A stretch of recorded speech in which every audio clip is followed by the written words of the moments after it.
संगत जी, प्यार से कहना जी, धन निरंकार जी। साथ संगत जी, एक कहानी आती है कि एक गणेरिया जंगल में अपनी भेड़ चरा रहे थे। तो साथ संगत जी, उसको भेड़ अपना चराते चराते दोपहर हो गया। उसके घरवाली उसे कुछ खाने के लिए लेकर नहीं आई। अब वो घबराने लगा, उसको भूख प्यास लगी और घबराने लगा कि अभी तक घर से रोटी लेकर नहीं आई। क्या बात है, कहीं बीमार तो नहीं पड़ गई। वो परेशान होकर इधर उधर देखा, कोई अगर दिखे व्यक्ति तो अपनी भेड़ियों को दिखा करके घर जाकर रोटी ले आऊं, कुछ घर का हाल चाल कर लूं। तब तक एक लकड़ी काटते हुए लकड़हारा दिखा और उस लकड़हारे से जाकर विनती किया कि भाई, आप मेरे भेड़ियों का थोड़ा ध्यान रखना, तब तक मैं रोटी लेकर घर से आ जाऊंगा। आज मेरी पत्नी रोटी लेकर नहीं आई, पता नहीं कहीं बीमार तो नहीं पड़ गई। तो लकड़हारे ने पेड़ के ऊपर से ही बोला, जा जा, तुझसे बात करने के लिए मेरे पास टाइम नहीं है। साथ संगत जी, भेड़िया वाला सोचा कि ये कह रहा है कि जा जा, तू रोटी ले आ, और चला गया। घर जाकर रोटी लेकर जल्दी से आया, अपनी भेड़ियों का गिनती किया तो सब बराबर थी। तो बहुत खुश हुआ और जा कर के लकड़हारा से बोला कि भाई, आपने मेरी भेड़ियों का रखवाली बहुत अच्छे से किया है। एक ये लंगड़ी भेड़ है, इसको आज नहीं तो कल काटना ही है, सो आपको मैं भेंट दे रहा। तो लकड़हारा ने बोला, क्या तुम्हारी भेड़िया का टांग मैंने ही तोड़ा है? मैं तो उधर देखा तक भी नहीं। तो साथ संगत जी, भेड़िया वाला बोला कि भाई, मैं तुझे भेंट दे रहा हूँ, तू ले ले, तू अच्छे से रखवाली किया है हमारी भेड़ियों का, इसलिए मैं खुशी से दे रहा हूँ। तो साथ संगत जी, दोनों आपस में अपनी अपनी बातें कह रहे थे। तब तक एक घोड़े पे सवार होकर भागता हुआ जंगल के बीचों बीच से एक व्यक्ति और आया और दोनों ने उसको घेर लिया। तो लकड़हारे से दोनों लोग अपनी अपनी बातें कहने लगे। भेड़िया वाला ने अपनी बातें रखी, लकड़हारा ने अपनी बातें रखी। लकड़हारा कह रहा है कि मैंने इसकी भेड़िया का टांग नहीं तोड़ा है, और भेड़िया वाला कह रहा है कि मैं इसको भेड़िया भेंट में दे रहे हैं, ये हमारी भेड़िया का अच्छा रखवाली किया है। तो साथ संगत जी, दोनों के बात खत्म हुई तो घोड़े पर सवार व्यक्ति बोला कि देखो भाई, ये घोड़ा जिसका भी है ले लो, पर मुझे छोड़ दो। तीनों लोग अपनी अपनी बातें कहने लगे, पर तीनों में कोई किसी का सुन नहीं रहा है, क्योंकि तीनों बहरे थे। साथ संगत जी, तीनों की बातें चल रही थी, तीनों अपनी अपनी बातें कह रहे थे। तब तक एक सूफी फकीर जंगल के रास्ते से चले आ रहे हैं, और उस समय वो मौन धारण किए हुए थे। तो साथ संगत जी, कहानी कहती है कि तीनों लोग ने मिलकर के ये जो फकीर हैं, इनकी रास्ता रोक लिए, छेक लिए इनको।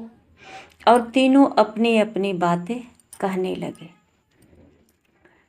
तो फकीर सुन भी रहे हैं, देख भी रहे हैं, बोलने के लिए मौन रखे हैं।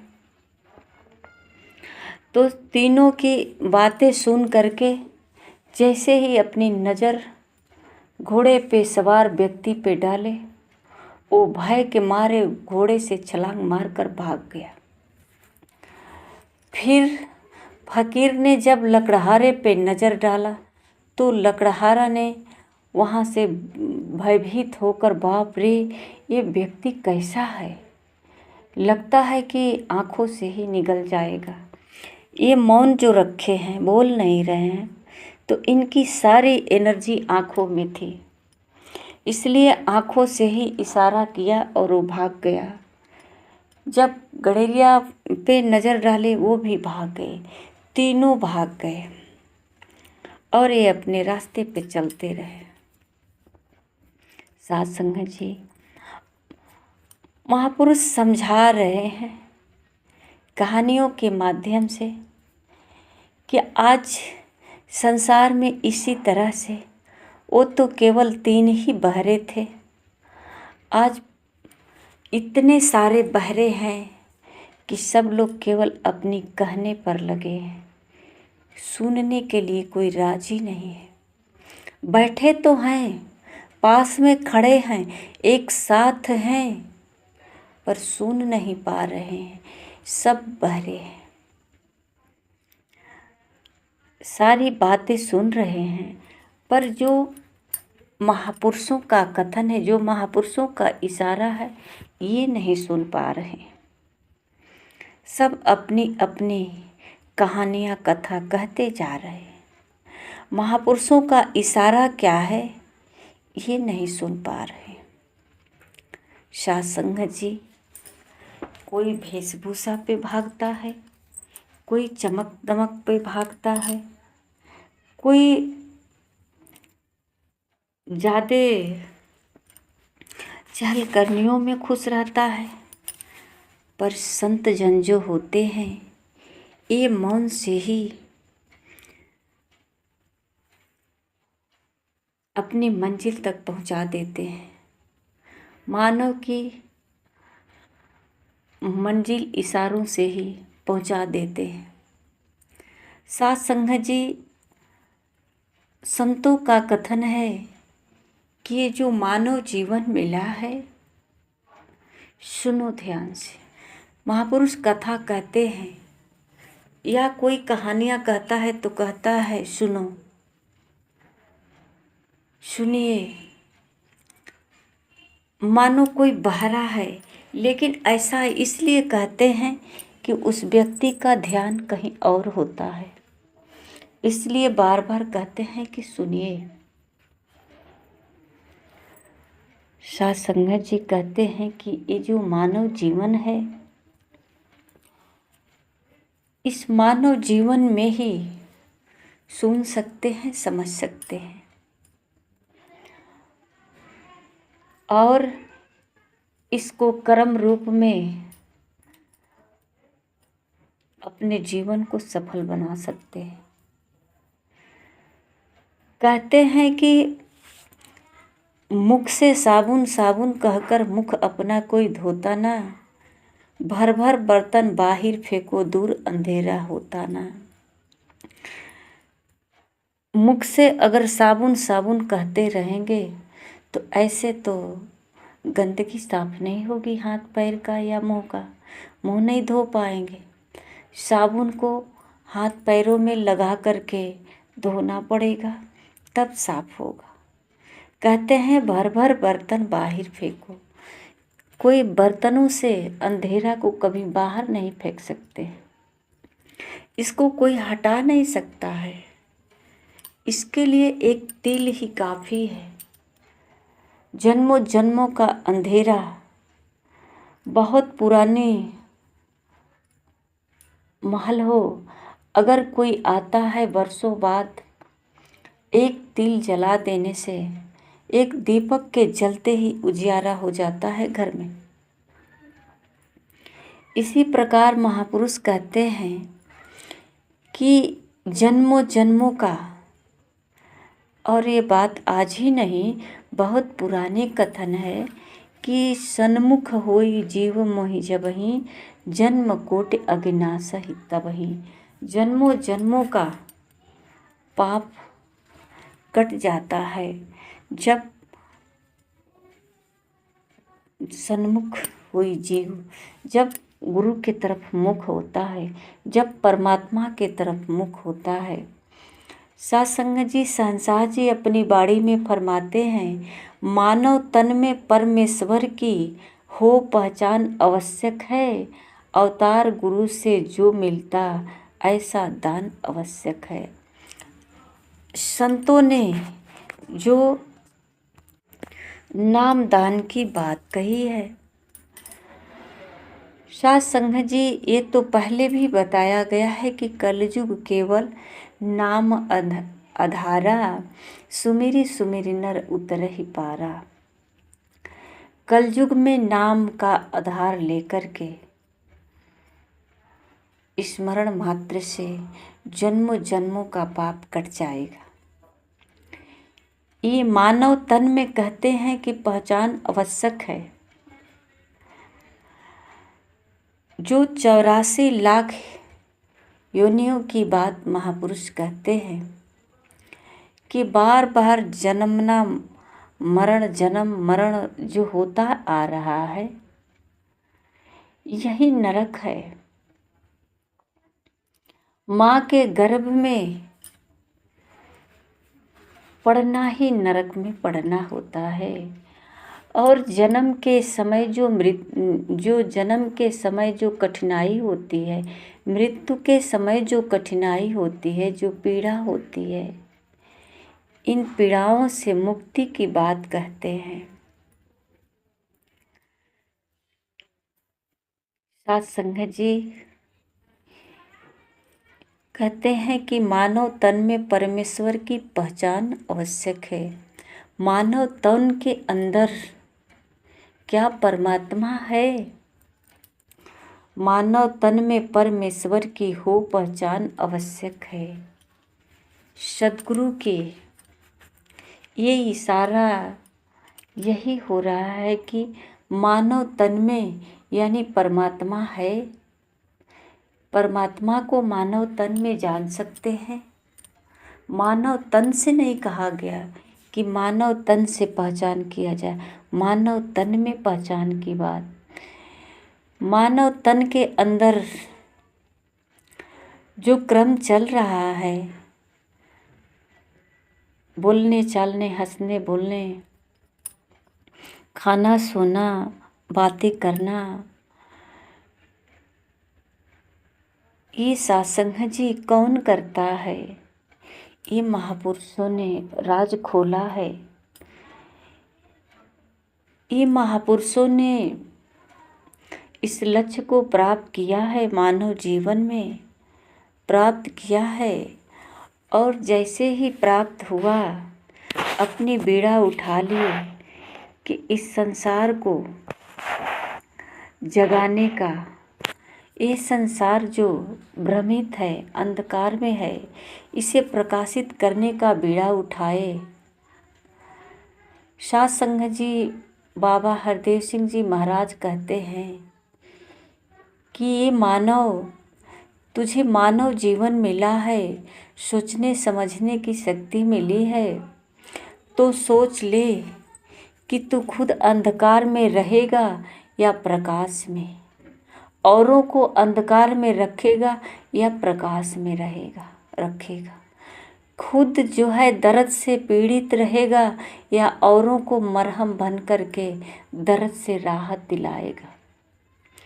सत्संग जी जिसे सत्य की पहचान हुई, उसने संकल्प लिया कि ये सत्य का आवाज़ देंगे और जन जन तक पहुँचाएंगे। ये परोपकार के लिए निकल पड़े, सभी मानव प्राणी को कल्याण करने के लिए ये बीड़ा उठा लिए। सत्संग जी, शहंशाह जी लिखते हैं अपनी बाड़ी में, सतगुरु आता है इस जग में, सुखिया करने कुल संसार। सतगुरु आता है इस जग में, केवल करने पर उपकार। सतगुरु आता है इस जग में, जग का करने को उद्धार। सतगुरु आता है इस जग में, सत्य का करने को प्रचार। गुरु जैसा कोई दाता नहीं है, सतगुरु जैसी बुद्धि नहीं। कहे अवतार बिना गुरु पूरे, मन की होती शुद्धि नहीं। साथ संगत जी, ये सतगुरु जो है, जो सिद्धि पुरुष होते हैं, जो सत्य की पहचान किए होते हैं, जो अनुभव किए हैं परमात्मा को, कड़ कड़ में नहीं बल्कि कड़ कड़ को ही भगवान माना है, और माना ही नहीं जाना भी है। साथ संगत जी, ये बीड़ा उठा लिए। भगवान बुद्ध को जब पहचान हुआ सत्य का, तो सारे राजपाट छोड़ करके इस संसार को सुख के लिए, इस संसार को दुख से राहत दिलाने के लिए मानव प्राणी को सत्संग का आयोजन रखने लगे। सत्संग के माध्यम से सबको सत्य की आवाज़ देने लगे। साथ संगत जी, ये परोपकारी होते हैं। परोपकार के लिए सुखिया करने कुल संसार। सतगुरु आता है इस जग में, जग में केवल करने पर उपकार। इनकी उदाहरण दी जाती है, तरवर सरवर संत जन, चौथा वर्षे मेघ। पर उपकार के कारण चारों धारे दे। जैसे साथ संगत जी कहते हैं कि ये तरवर सरवर या मेघ जो वर्षा होती है, तो न तो ये जातिवादी बारिश होती है, ना तो अमीरी गरीबी की बारिश होती है। एक समान बारिश होती है सबके आंगन में। अगर जिसके आंगन खुले हैं उसके आंगन में बारिश जाएगा, जिसका आंगन खुला नहीं है उसके बाहर से बारिश होकर चला जाएगा। इसी प्रकार साथ संगत जी कहते हैं कि ये संत महापुरुष जो है, तरवर की तरह छाया देने वाले शीतल होते हैं। इनकी वाणी में शीतलता होती है। ये अपनी शीतलता वाणी से, जैसे कि कहते हैं ना कि आग लगी आकाश में, झरझर गिरा अंगार, संत न होते जगत में तो जल मरता संसार। ये संतों की वाणी है जो अभी राहत दिला रही है। ये संसार में जो तूफानों की आग लगी है, जो अहंकारों का तूफान चल रहा है, ये संतों की वाणी से ही थमी है। राहत है तो संतों की वाणी से है। ये परोपकारी संत जो है, जग के उद्धार के लिए ही बीड़ा उठाए हैं। जैसे भगवान बुद्ध ने, मीरा जी ने, कबीरा जी ने, माता सेवरी ने, साथ संगत जी, ये सब जग के कल्याण के लिए आज इतिहास साक्षी है। इसको दोहरा करके हम अपनी भक्ति को पूर्ण करना चाहते हैं। साथ संगत जी, अगर रोटी रोटी कहने से पेट भर जाता तो इतनी सारी परिश्रम करने नहीं पड़ते। कितने परिश्रम करने के बाद तो घर में रोटी का निवाला मिलता है। और आज हमारी मूर्खता हमको केवल ये भक्तों का पैगाम को दोहराने से ही भगवान को प्राप्त करना चाहते हैं। भगवान से सब कुछ मांग लेना चाहते हैं। एक छोटी सी कपूर की गोली को जला करके सब कुछ मांग लेते हैं। पर सासंग जी, जो हम आरती में चौपाइयाँ गाते हैं उसका भी विचार नहीं कर पाते कि ये परमात्मा पूर्ण है, अगोचर है। मैं मूर्ख कामी हूँ, मैं इससे कैसे इसको पहचान सकते हैं, कैसे इससे मांग सकते हैं। ये देता है तो किन हाथों से देगा, ये तो बिना हाथ पैर का है। ये बात भी रामायण में पहले पढ़े सुने हैं कि बिन पग चले सुने बिनु काना, कर विधि कर्म करहि विधि नाना, आनंद रहत सकल रस भोगी, बिन बाणी बकता बड़ जोगी। ये कितना रस भोगी है, इसके पास कुछ भी नहीं है, फिर भी इस संसार का रस ले रहा है। तो संसार का रस ले रहा है, किसके माध्यम से ले रहा है? इस सतगुरु के द्वारा साध संगत जी हमें पहचान होता है। इसलिए कहते हैं कि इस मानव तन में परमात्मा की पहचान आवश्यक है। कहीं इस मानव तन की आड़ लेकर के ही तो नहीं परमात्मा संसार में सुख भोग रहा है, परमात्मा संसार में ये लीला कर रहा है। कहीं इस मानव तन के माध्यम से ही तो नहीं। ये रसभोगी है, ये बकता है और ये करता है, करण करामनहार है, सब कुछ कर रहा है और इनके हाथ किसी को नहीं दिखाई देता, सब अपने ही हाथ देखते हैं। तो साध संगत जी संतों महापुरुषों के पास ही आने से इस भेद को जान पाएंगे और इस भेद को जान करके ही हम परमात्मा की पहचान करेंगे। परमात्मा की पहचान करके ये जो कहते हैं कि परमात्मा कड़कड़ में है, तो महापुरुष कहते हैं कड़कड़ में ही नहीं बल्कि कड़कड़ ही परमात्मा है, कड़कड़ ही भगवान है।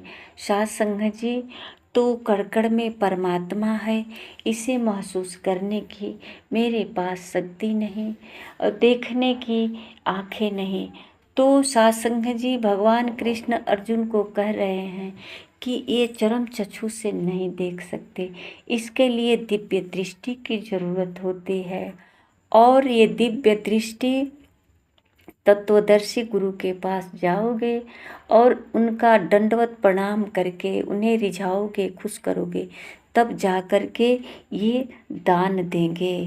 कहते हैं कि गुरु के जैसा कोई दाता नहीं है, सतगुरु जैसी बुद्धि नहीं, कहे अवतार बिना गुरु पूरे, मन की होती शुद्धि नहीं।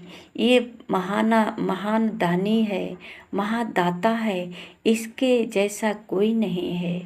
आइए साध संगत जी आ करके ये संतों के चरणों में दंडवत प्रणाम करके अपने जीवन का राज को खुलवा लें, अपनी आँखों से पट्टी को हटवा लें, इन आँखों में दिव्य दृष्टि आ जाए, जो कड़कड़ में परमात्मा को केवल रटते ही न रहें बल्कि कड़कड़ में परमात्मा को देखें, महसूस करें और अपने मानव जीवन को सफल बनाएं। साध संगत जी प्यार से कहना जी, धन निरंकार जी।